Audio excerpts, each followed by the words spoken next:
When I picked up the phone to ask my son David when his wedding would be, my daughter-in-law Maya looked me right in the eye and said with a chilling smile, "Oh, we already got married yesterday.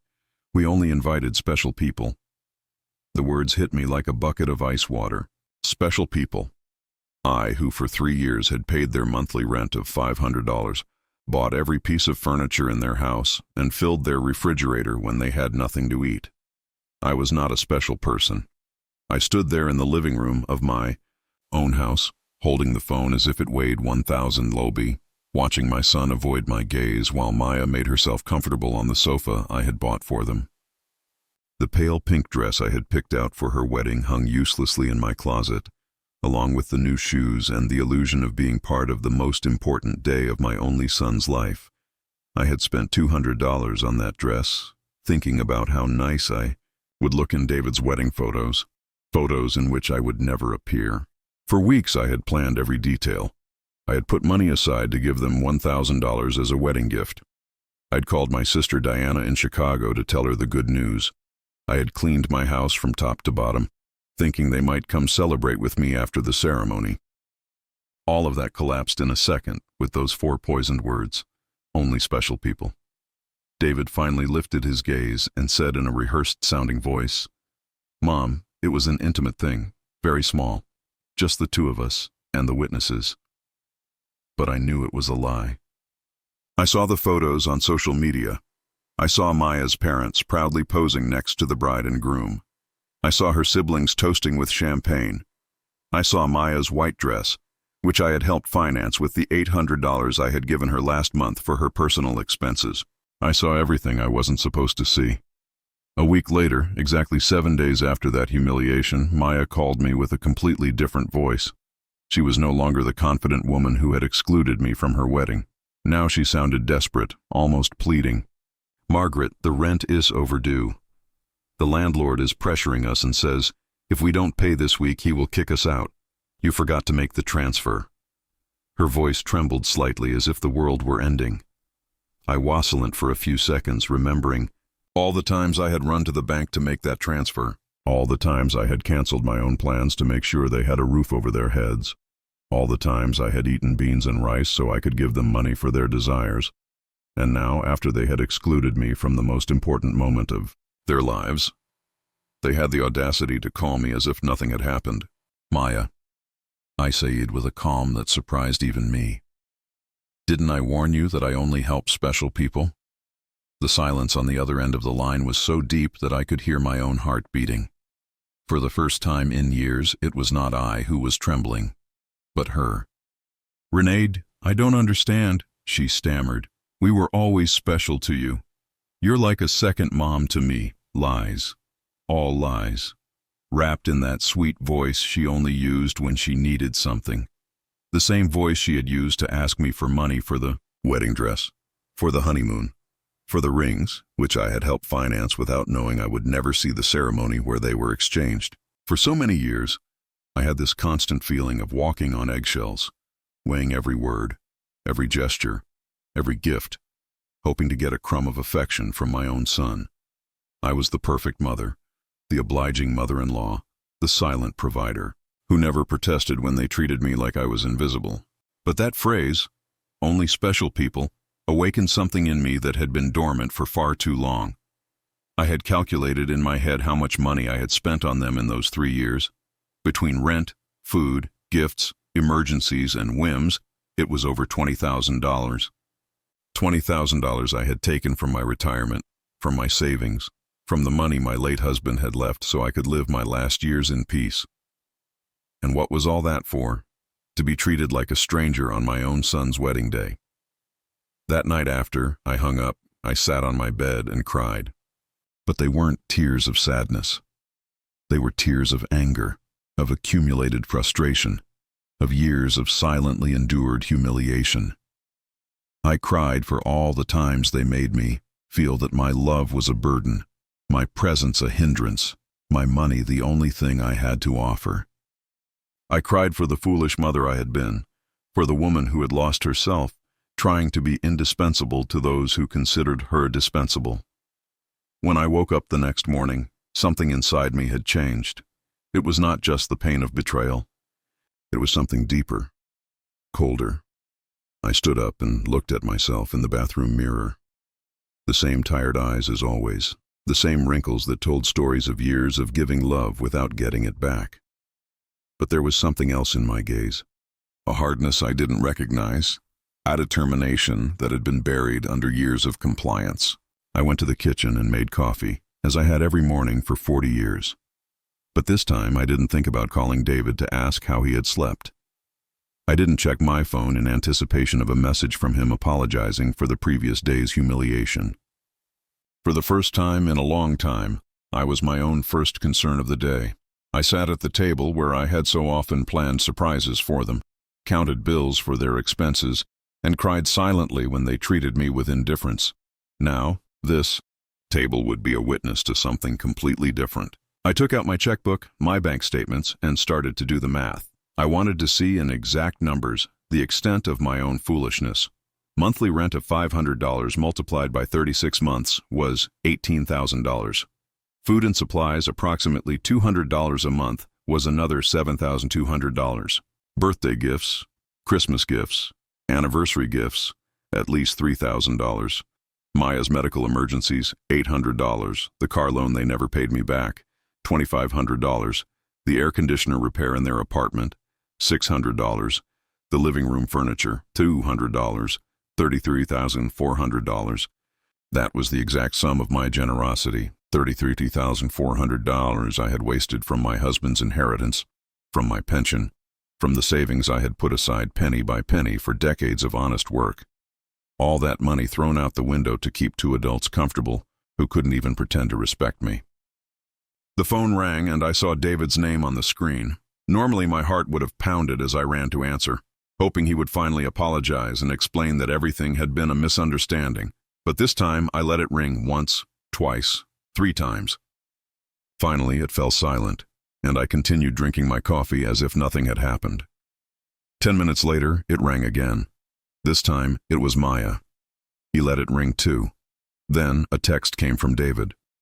"Mom, please answer. We need to talk." I deleted the message without replying. At 2 in the afternoon, I decided to go for a walk. I hadn't done that in months without a specific purpose, without an errand related to them.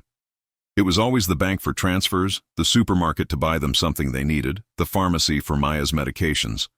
Today, I went for a walk just because I wanted to. I walked past the park where I had often taken David as a child. I remembered that sweet boy who hugged me tight and said I was the best mom in the world.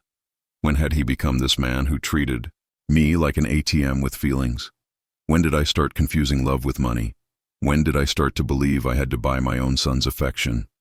At the bank, where I had so often made automatic transfers, I stopped in front of the door. The branch manager, Mr. Clean, saw me through the glass and waved. I had known him for years. He had processed every one of my transfers to David and Maya. He had watched my account drain month after month to fill theirs. I went inside and walked directly to his office. "Mr. Bennett," I told him, "I need to cancel the automatic transfers I have programmed." He looked at me surprised. For 3 years, these transfers had been as regular as the sunrise. "Are you sure, Mrs. Richter? Did something happen?" His concern was genuine.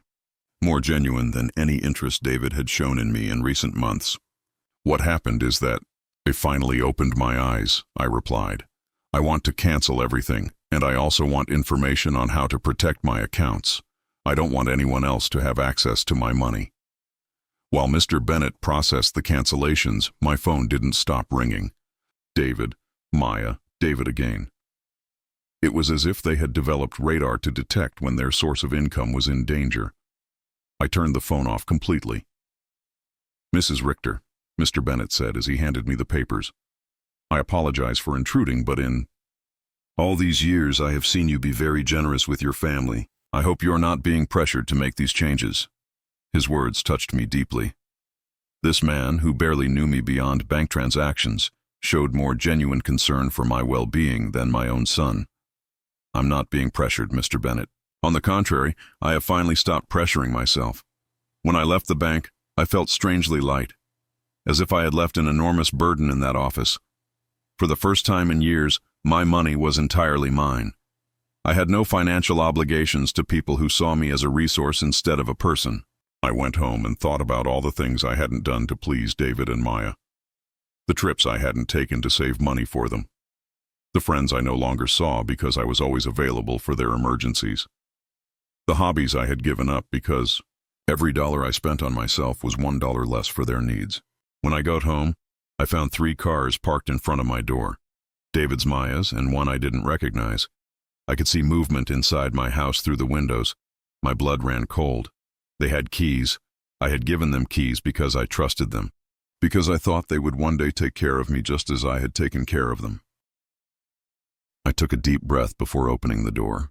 It was time for the first real confrontation of my new life. I opened the door to my house and saw a scene I will never forget. David was sitting on my sofa with his head in his hands. Maya was pacing back and forth like a caged animal, and an older man I didn't know was going through papers on my dining table. My papers, my personal documents. What is happening here? I asked in a voice that sounded louder than I expected. All 3 of them looked at me as if I were the intruder in my own house. Maya was the first to speak, and her voice had that desperate urgency I had already heard on the phone. Renata, thank God you're here. We need to talk. Mr. Fisher is from the law firm we consulted about your situation. My situation? The question came out of my mouth with a calm that surprised me. What situation? I'm doing perfectly fine. David finally lifted his head and looked at me with those eyes that once belonged to an innocent child, and now only reflected financial panic. Mom? We went to the bank, and they told us you canceled all the transfers. Mr. Bennett explained that you also blocked our access to your accounts. We don't understand why you did that, Mr. Pfizer. A man in his 50s in a gray suit and a smile that didn't inspire confidence approached me with an outstretched hand. Mrs. Richter, I am Dr. Pfizer, a family law attorney. Your children are concerned about your mental well-being and have asked me to assess the situation. I didn't shake his hand. Instead, I went directly to my dining table and collected all my documents that he had been reviewing without my permission. These are my private papers. You have no right to look at them without my consent. Mom, David interjected with that condescending voice he had perfected in recent years. We're worried about you. Your behavior has been very strange lately. First, you financially cut us off without an explanation. Then you don't answer our calls. We think you might need professional help. Maya approached and tried to take my hand with that fake tenderness she reserved for moments when she needed something. Renee, honey, we know you're under a lot of stress. Maybe the loneliness is affecting you more than you think. At your age, episodes of confusion are normal. The word confusion echoed in my head like an alarm bell. Now I understood why they had brought the lawyer. It wasn't about helping me. It was about declaring me mentally incompetent and taking control of my finances. The same woman who had told me they only invited special people to their wedding was now treating me like a senile old lady. I am not confused, I said with a firmness that silenced everyone. I am clearer than I have been in years, and you are going to leave my house right now. Mr. Fisher interjected with that professional voice lawyers use when they want to sound reasonable. Mrs. Richter, I understand you feel overwhelmed, but your children have a right to intervene if they believe your ability to make financial decisions is impaired. They have documented several concerning behaviors. The laugh that came from my throat was horsaro, almost cruel. Like what? Deciding that my money belongs to me? Deciding to no longer finance the lives of 2 adults who treat me like trash? Maya jumped up as if I had slapped her. We never treated you badly. You are part of our family. Everything you have will belong to us one day anyway. We are just speeding up the process. There was the naked, unvarnished truth. Everything I had would one day belong to them. In their minds, I was already dead, and they were just collecting their inheritance in advance. It didn't matter if I had 70 years or 70 days left. To them, I was just an ATM with legs that had become problematic. Out, I said, pointing to the door. All 3 of you get out of my house. David stood up with that angry, childlike face he made when he didn't get his way. Mom, we can't just leave. We have obligations. The rent, the car payments, the credit card you co-signed for. You can't just cut us off from one day to the next. I can't. My voice rose for the first time in the entire conversation. Who says I can't? For years, I've paid rent that wasn't even in my name. I filled a refrigerator in a house where I was not welcome. I financed a life that clearly had no place for me. Mr. Fisher took a folder from his briefcase and placed it on my table. Mrs. Richter, we have prepared some documents that could facilitate this transition. A power of attorney that would allow David and Maya to manage your finances more efficiently. This would just be temporary until you feel better. I took the folder and without even opening it, threw it directly into the trash can. The only transition that is going to happen here is yours to the front door. Maya started to cry, but they weren't tears of sadness. They were tears of frustration, of contained rage. You can't do this to us, Renaid. We were counting on you. We made plans based on your support. We bought things. We took on financial obligations because we knew we could count on you. Obligations based on my money, I replied. Not on my well-being, not on my happiness, not on my company, just on my money. And now that I have decided that my money is better used in my own life, I am suddenly a confused old woman who needs legal guardianship. David tried to approach me, but I took a step back. He was no longer the boy who ran into my arms when he had nightmares. He was a 35-year-old man who saw his mother as an obstacle between himself and a comfortable life financed by others. "Mom, we made mistakes," he said in a voice that was supposed to sound remorseful. The wedding was a misunderstanding. Maya was nervous. He was under pressure. "We can fix this if you just become reasonable again." Reasonable? The word tasted bitter in my mouth. Being reasonable means continuing to pay for your life while you treat me like a stranger. It means pretending it doesn't hurt to have been excluded from the most important day of my only son's life. Mr. Fisher packed his papers with the efficiency of someone who is used to having proposals rejected. "Mrs. Richter, this is not over. Your family has legal options. If you are indeed making irrational decisions due to mental health problems, a judge can determine that you need guardianship." His words were like a blow. I realized this was not just a manipulative family visit. It was a real legal threat. They wanted to declare me incompetent to manage my own affairs. "Mr. Fisher," I said, looking him directly in the eyes, "I suggest you do your research thoroughly before you threaten a 71-year-old woman who has managed her finances flawlessly for 40 years, who raised her son alone after the death of her husband, who ran a household and worked honorably until retirement, and who until last week financially supported 2 completely capable adults." Maya stopped crying and looked at me with a coldness that finally showed her true face. "This won't stay like this, Renati. We have rights and lawyers too." "Perfect," I replied. "Hire all the lawyers you want. With your own money, of course, because mine is no longer available to finance your legal tantrums." The 3 of them walked to the door with the wounded dignity of people who are not used to being told no. Before he went out, David turned to me one last time. "Mom, this is going to end very badly for you. You're going to end up alone with no one to take care of you when you really need it." "David," I said with deep sadness but also with crystalline clarity, "I am already alone. The difference is that now it's by my own choice, not by your neglect." As I closed the door behind them, I stood in my living room, surrounded by the most beautiful silence I had heard in years. It was the silence of freedom. That night I couldn't sleep, but not out of sadness or regret, but out of adrenaline from having reclaimed control of my own life. I lay awake in bed, planning my next steps like a general preparing for a battle. If David and Maya wanted to fight, I would give them a where, but it would be a war I would fight with intelligence, not with emotion. At 6:00 in the morning, I was already dressed and ready to go. My first stop was the office of attorney Mr. Collins. Aim and I had met years ago when I was handling my husband's will. Unlike Mr. Pfizer, whom David and Maya had brought, Mr. Collins had an impeccable reputation and specialized in protecting the rights of the elderly. Mrs. RTOR. He told me, explained the situation. "What your children tried to do yesterday is more common than you think. It's called elder financial abuse, and it's a federal crime. The fact that they entered your house without permission and reviewed your private documents also constitutes a violation." His words both calmed and worried me. They calmed me because they confirmed I wasn't crazy, that what had happened was truly abusive. They worried me because I realized the situation was more serious than I had thought. "We have to document everything," Mr. Collins continued. "Every transfer, every gift, every time they pressured you for money. We will also change your will to protect your assets from future manipulation attempts." We spent 3 hours reviewing my financial records. Mr. Collins whistled when he saw the total sum, 403 years. "Mrs. Richter, with this money, you could have lived comfortably, traveled, and enjoyed your retirement. Instead, you completely financed the lives of 2 adults who didn't even respect you enough to invite you to their wedding." When I left Mr. Collins's office, I had a complete plan. First, I would change all the locks on my house. Second, I would install a security system with cameras to protect myself from future surprise visits.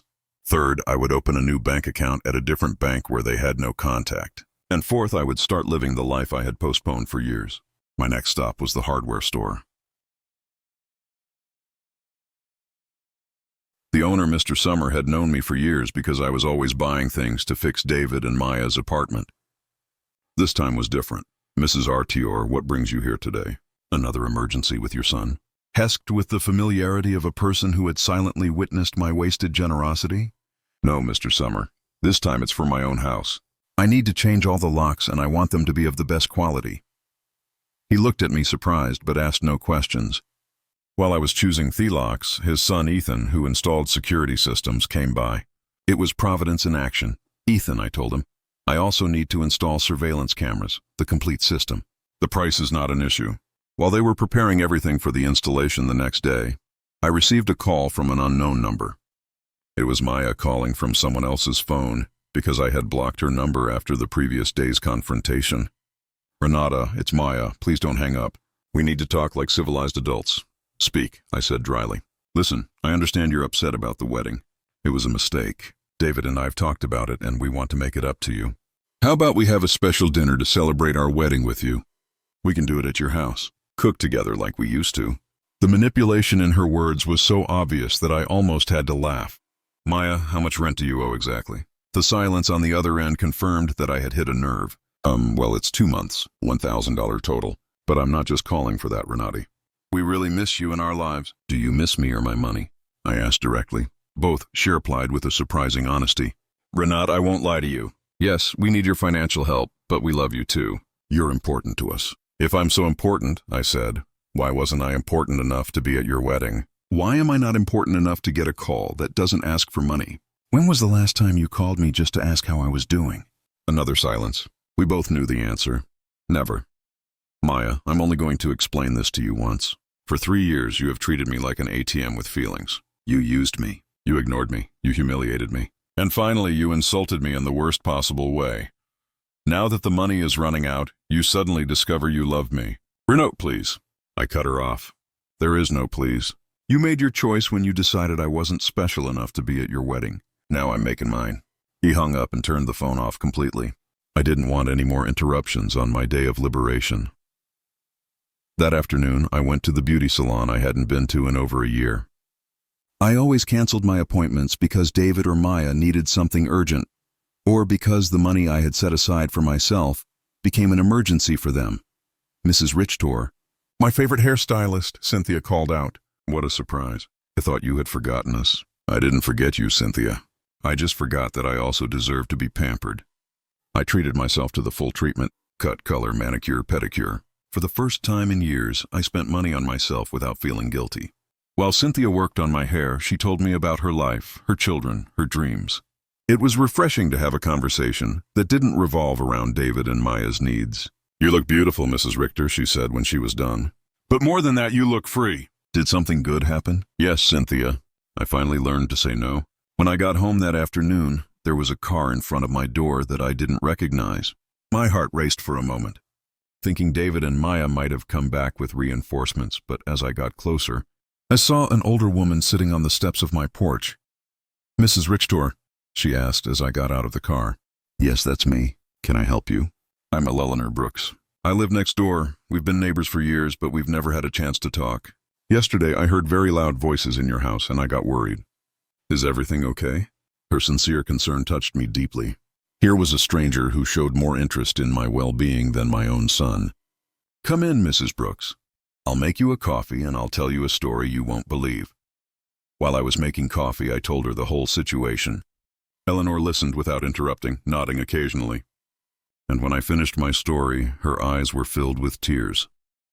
Mrs. Richter, she said, you did the right thing. I went through something similar with my daughter 5 years ago. I also thought it was my duty to finance her adult life. I also believed they wouldn't love me if I didn't give them money. What happened? I cut off the money when I realized they only called me when they needed something. At first it was terrible. They threatened me emotionally, blackmailed me, tried to make me feel guilty. But after 6 months, my daughter called to genuinely apologize. Now we have a real relationship based on love, not on money. Her words gave me hope and confirmed that I had made the right decision. "Do you think David and Maya will understand one day?" "Maybe yes, maybe no," she answered honestly. "But that's no longer your responsibility, Mrs. Richter. Your responsibility now is to live your own life." That night, for the first time in 3 years, I went tubed without worrying about whether David and Maya had money for rent, for food, for their whims. I went to bed thinking about myself, my plans, my future, and I slept better than I had in years. The next day, Ethan and Mr. Summer came at 8 in the morning to change the locks and install the security system. While they worked, my phone didn't stop ringing from unknown numbers. Maya was still trying to contact me from different phones, but I had developed a new skill, completely ignoring calls that didn't suit me. "Mrs. Richter," Ethan said as he installed the cameras, "this system will give you absolute peace of mind. You can see from your phone who is coming to your house even when you're not here. And if someone breaks in without permission, an alert is automatically sent to the police." The irony was not lost on me. I was installing a security system to protect myself from my own son, but it didn't hurt as much as it used to. It was simply a practical measure to maintain my newfound peace. While they were working, I decided to do something I hadn't done in years.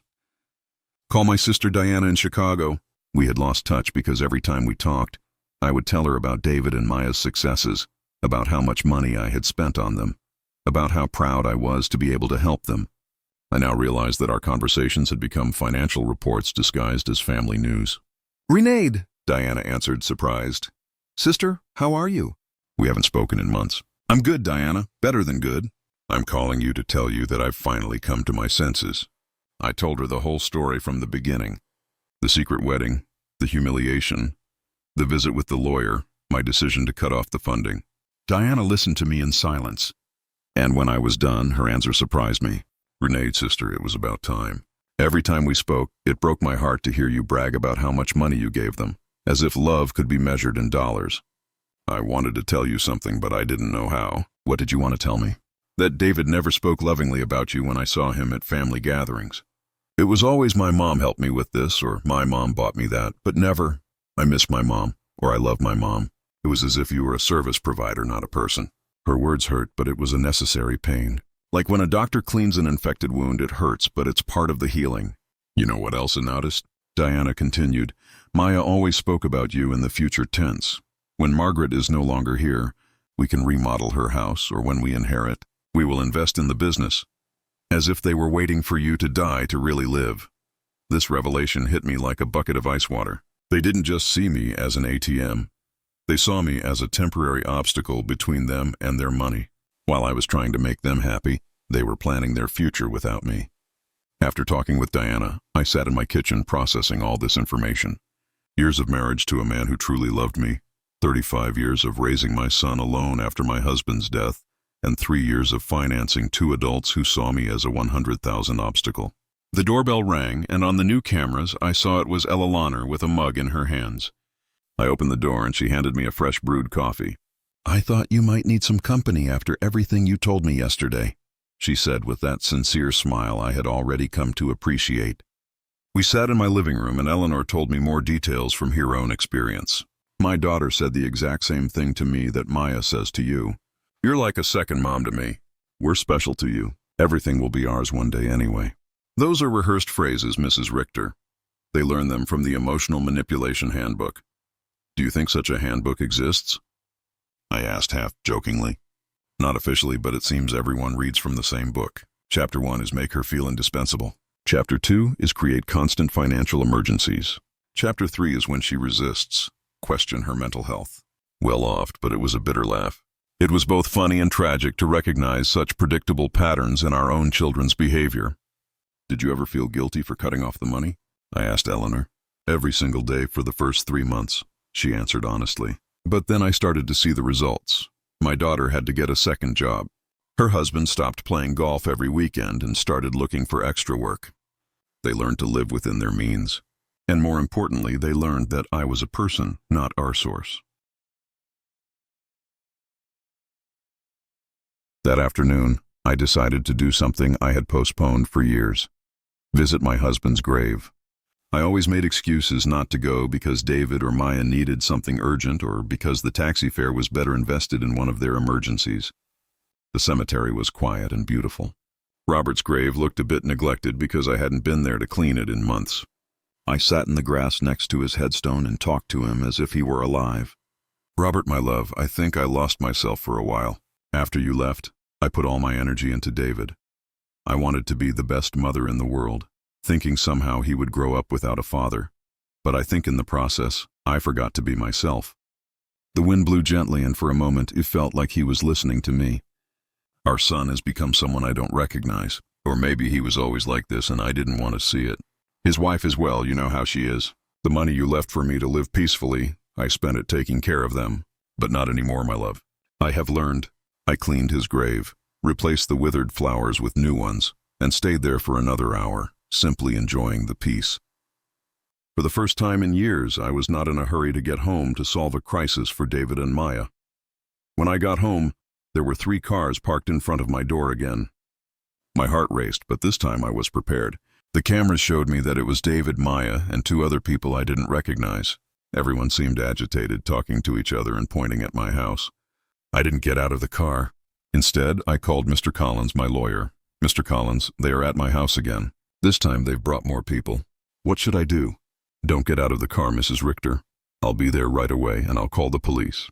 After our conversation yesterday, I requested a temporary restraining order. They are not allowed to be on your property." Minutes later, Mr. Collins and 2 police patrol cars arrived. I watched the officers talk to David and Maya, saw my son gesticulate angrily, saw Maya crying again, but this time her tears did not move me. One of the officers approached my car. "Ma'am, you can get out safely. Your visitors are going to leave immediately." As I got out of the car, David shouted at me from the street. "Mom, this is ridiculous. We're your family. You can't call the police on your own son." "David," I replied with a calm that surprised even me, "family doesn't threaten lawsuits for mental incompetence. Family doesn't break into people's homes without permission. Family doesn't treat their mothers like ATMs. Maya screamed from across the street. "You're going to pay us everything you owe us. We have bills you co-signed for. You can't just abandon us like this." Mr. Collins interjected. "Mrs. Brooks, any future communication must be through my office, and I suggest you consult with an attorney before making collection threats because my client has full documentation of all the payments she voluntarily made for 3 years." I watched them drive away in their cars, defeated but not giving up. I knew this wasn't over, but for the first time in this situation, I felt confident. I had professional help. I had emotional support from Eleanor, and more importantly, I had mental clarity about what was right and what was wrong. That night, Eleanor invited me to her house for dinner. I met her daughter who was visiting, and I was able to see with my own eyes what a healthy family relationship looked like. They spoke respectfully to each other, asked sincerely about each other's lives, and laughed together. The daughter didn't ask for money once the entire evening. I wanted that with David too, I confessed to Eleanor after her daughter had left. "And maybe you'll get it one day," she replied. "But first, he has to learn that you are a person who deserves respect, not just a source of income." For the first time in weeks, I went tubbed, feeling hopeful about the future. The next few days were strangely peaceful. The surveillance cameras showed me that David and Maya were driving past my house several times a day, sometimes slowly, sometimes they parked for a few minutes, but without getting out. It was as if they were studying my routine, looking for the perfect moment for their next move. Mr. Collins had advised me to document every one of these visits, so I kept a detailed log with the date and time. "Their persistence will work in our favor," he had said. "Every time they show up after we've told them not to approach, it strengthens our case for a permanent restraining order." On Friday morning, I was calmly having breakfast when the doorbell rang. The cameras showed me a very well-dressed young woman with a folder in her hands and a professional smile. I didn't recognize her, but something about her posture told me it was not a social visit. "Good morning, Mrs. Renati Richter," she said as I opened the door. "I am a social investigator from the Office of Senior Services. We have received a report that you may be in an at-risk situation, and we need to conduct a wellness check." My blood ran cold. David and Maya had escalated the situation. It was no longer just threats from private lawyers. Now they had involved the government. "Can I see your ID?" Yes, trying to stay calm. "Of course." She showed me an official ID that looked genuine. "I am social worker Mrs. Schmidt. Can I come in and talk to you?" I let her in, knowing that a refusal would have been worse for my case. Mrs. Schmidt sat down in my living room and took a form out of her folder. Mrs. Richter, we have received reports that you have shown significant changes in your financial behavior, that you have cut off communication with your family, and that you have shown signs of paranoia by installing unnecessary security systems. We were also told that you have refused medical and legal help from your loved ones. Every word had been carefully chosen to make me sound like a mentally disturbed old woman. I recognized Maya's handwriting in the wording. She had always been skilled at manipulating words to get what she wanted. Miss Schmidt, I said with all the dignity I could muster, I would like to call my lawyer before answering any questions. Ma'am, this is not a legal interrogation.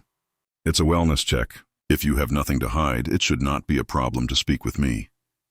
The phrase, if you have nothing to hide, infuriated me. It was the same logic abusers use to justify their invasions. If you're innocent, you shouldn't complain about your privacy being violated. Miss, I'm calling my lawyer. You can wait here or come back another day, but I will not answer any questions without legal representation present. I called Mr. Collins, and he was there within 20 minutes. When he came in and saw the social worker, his expression hardened. Miss Schmidt, he said after checking her ID, I hope you have a court order to be here because my client is under my legal representation and any unauthorized investigation constitutes harassment.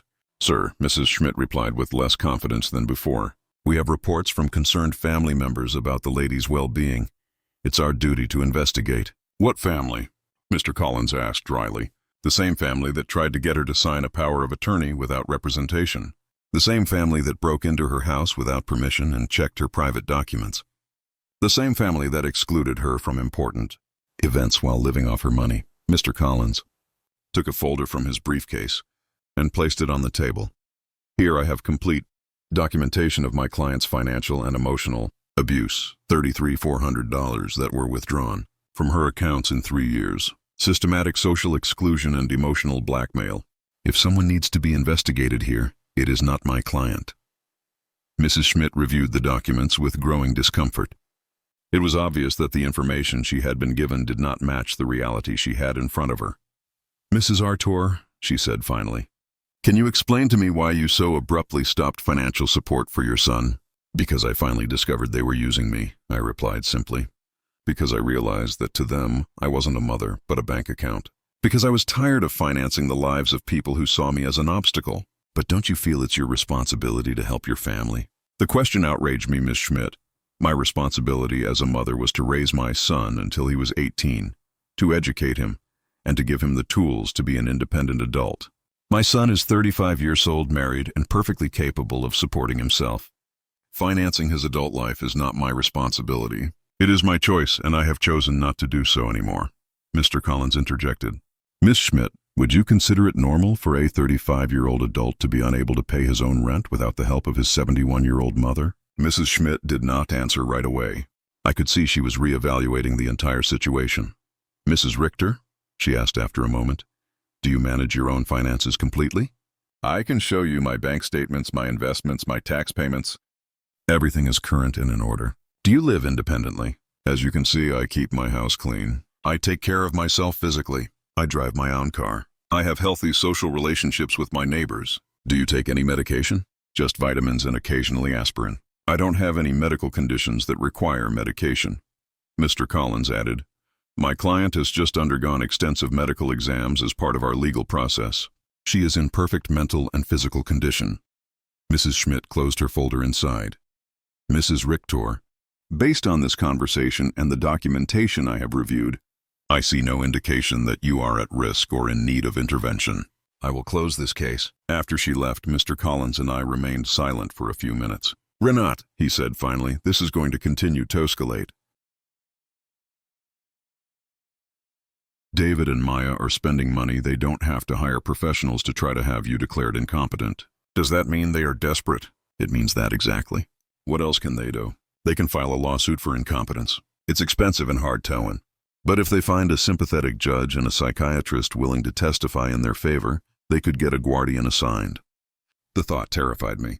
They could take control of my money. They could try, but we have solid evidence that you are completely competent and that they are motivated by greed and not by genuine concern.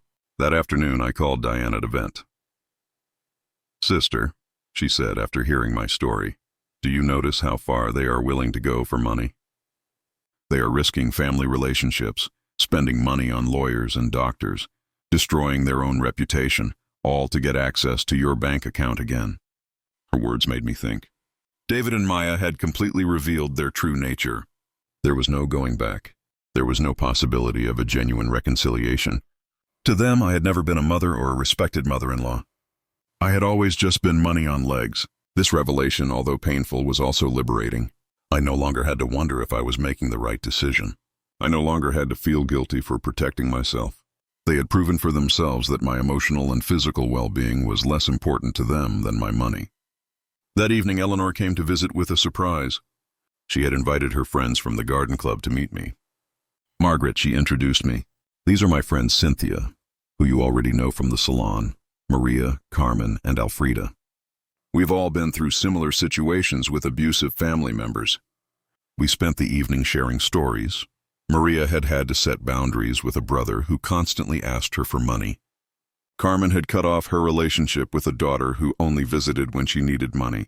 Alfreda had had to change her will after she found out her grandchildren considered her their retirement plan.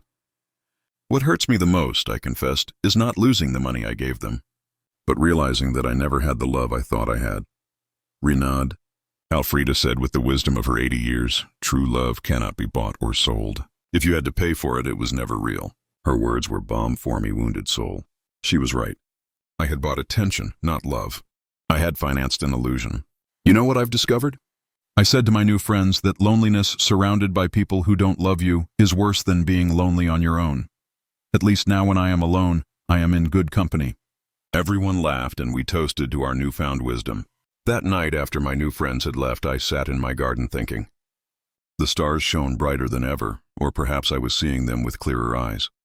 For the first time in my adult life, I was completely alone financially. I had no dependents, no financial obligations to anyone but myself, and instead of scaring me, this reality excited me. I could travel when I wanted. I could remodel my house. I could buy myself nice clothes. I could donate to charities that were important to me. I could invest in my own future instead of financing the present of ungrateful people. Freedom tasted like hope, and for the first time in years I wanted to plan my future. A month after the psychiatrist's visit, I thought I'd finally won the war. I had settled into a beautiful routine. I calmly had breakfast and read the newspaper.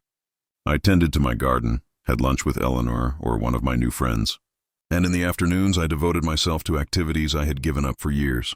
I had started painting again, something I was passionate about before I became David and Maya's personal financier. But on a Thursday morning while I was painting flowers on my new easel, Mr. Collins came to my house with a grim expression that made my blood run cold. Renati, we need to talk. David and Maya have filed a formal lawsuit for mental incompetence in family court. They are requesting to have a legal guardian assigned to you. The words fell on me like stones. I knew it was a possibility, but hearing it out loud made it terrifyingly real. Does that mean they can take control of my money? If a judge determines that you are unable to manage your affairs, yes, he could place David as your legal guardian, which would give him full control over your finances. I sat down heavily on my sofa, feeling the weight of the deepest betrayal I had experienced in my life. My own son waystraying to legally declare me incompetent to steal my money. Mr. Collins, what evidence could they have? You yourself have seen that I am completely competent.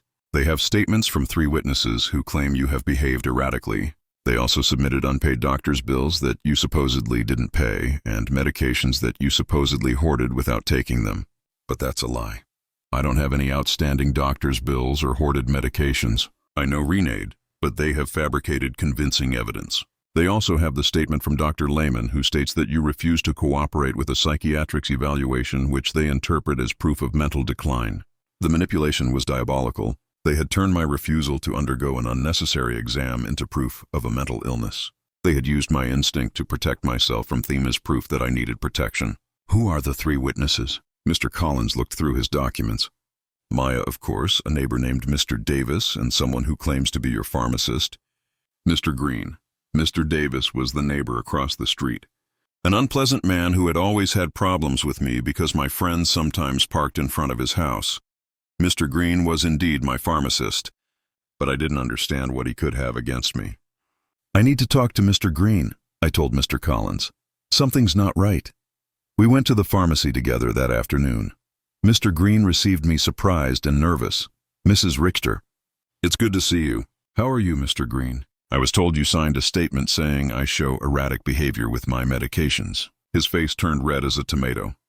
Mrs. Richter, your daughter-in-law came in a few weeks ago and asked about your medications. She said she was worried because you were acting strangely.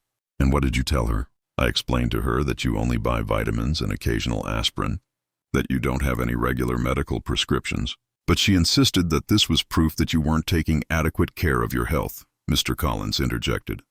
Mr. Green, did you sign a paper? She brought a document that said I was confirming that Mrs. Richter had irregular medication purchases.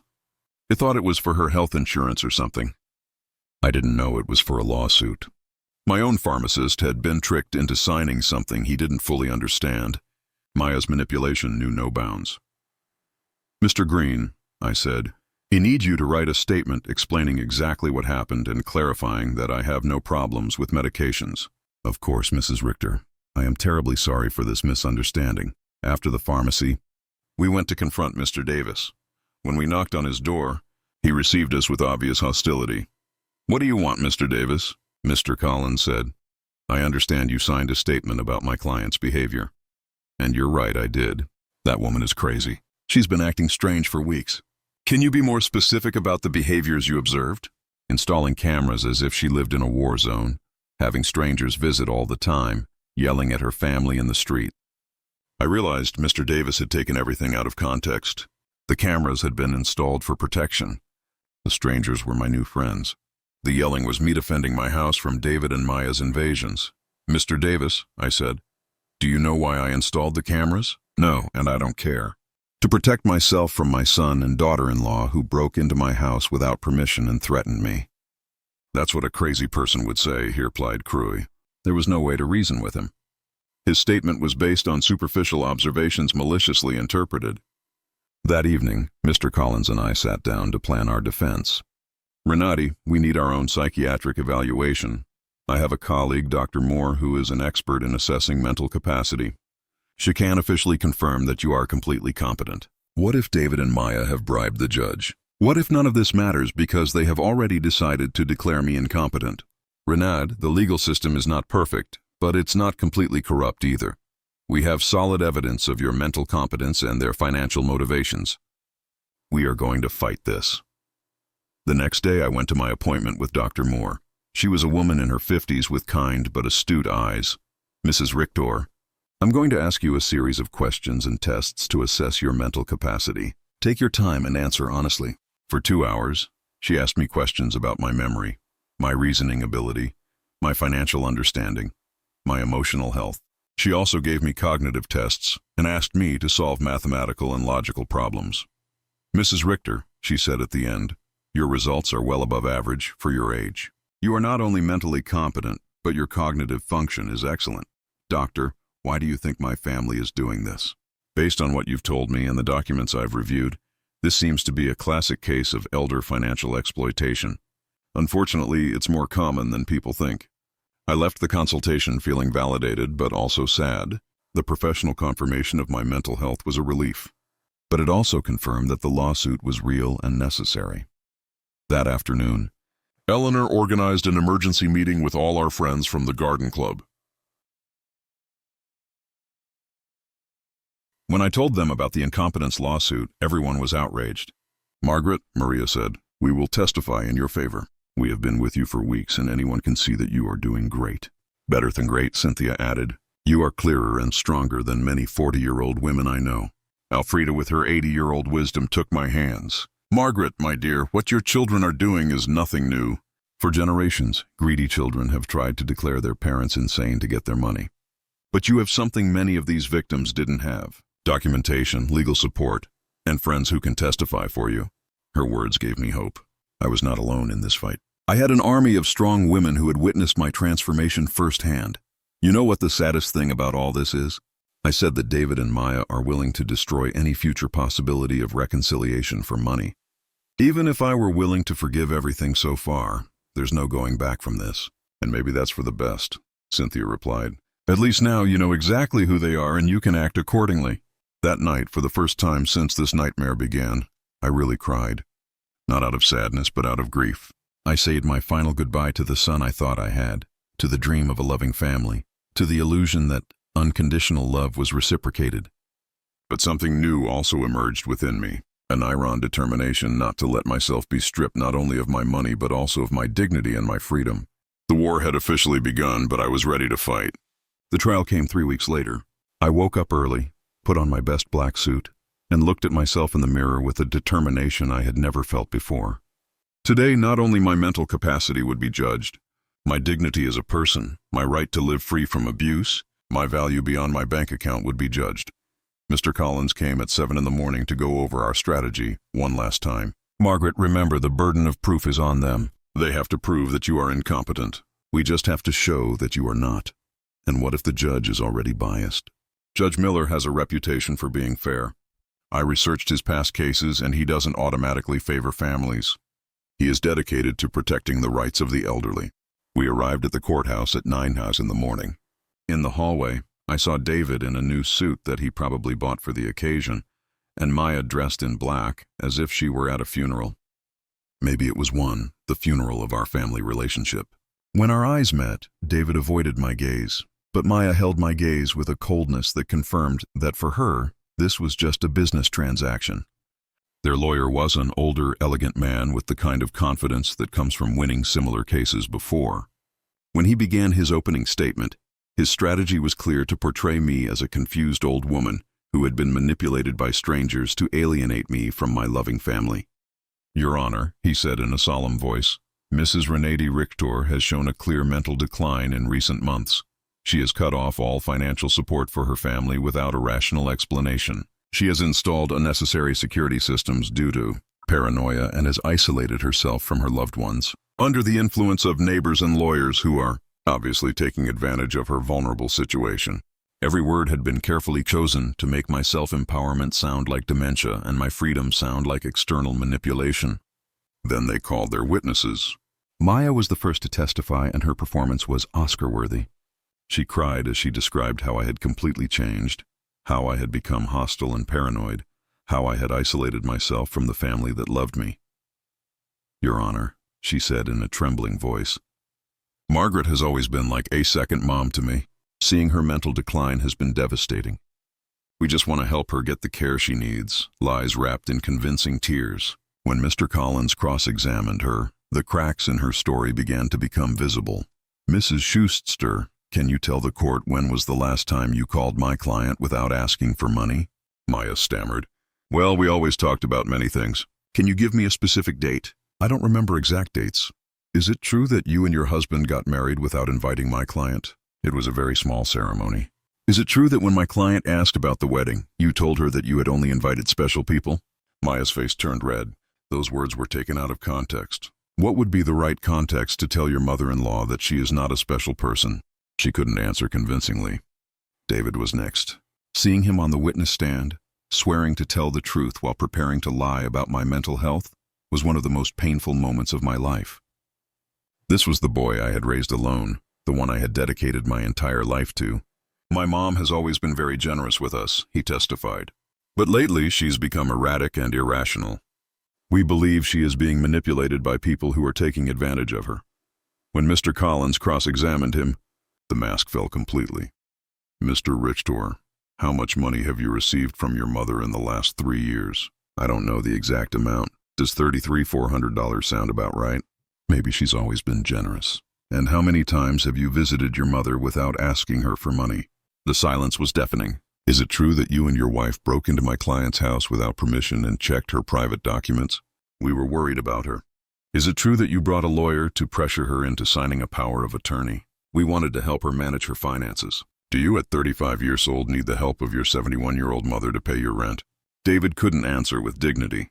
Mr. Davis testified about my supposed erratic behaviors, but when Mr. Collins asked him for details, he admitted that he had never spoken to me directly and that all his information was based on superficial observations.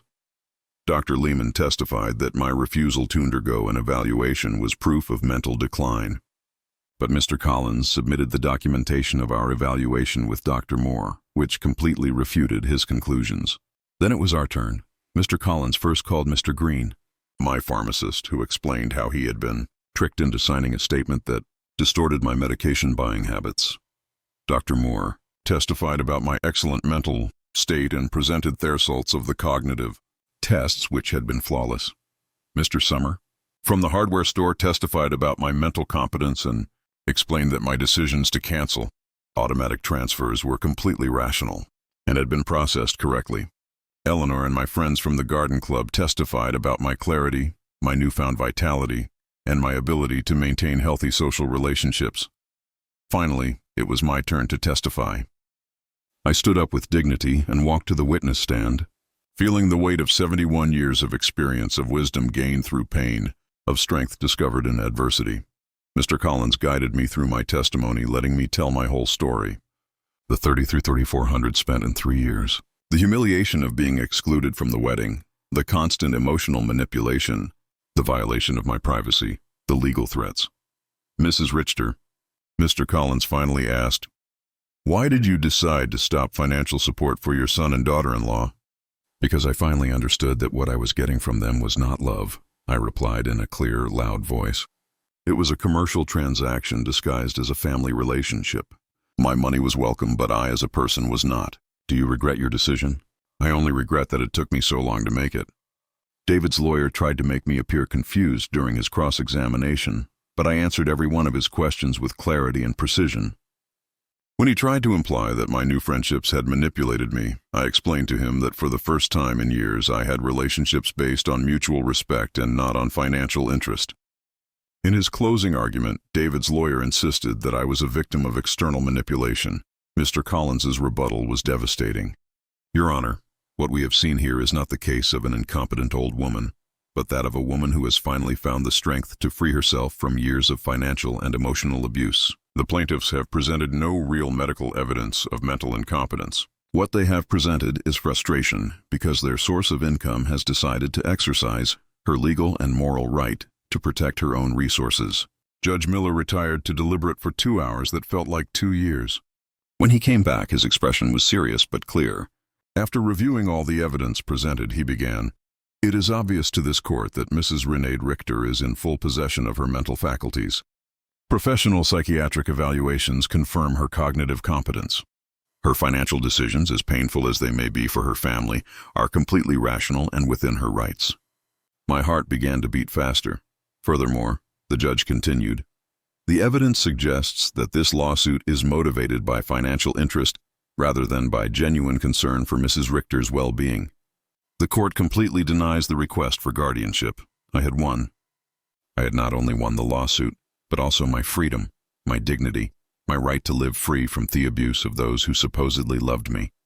When we left the courthouse, I saw David and Maya talking angrily with their lawyer. Maya gave me a look of pure hatred before she walked away.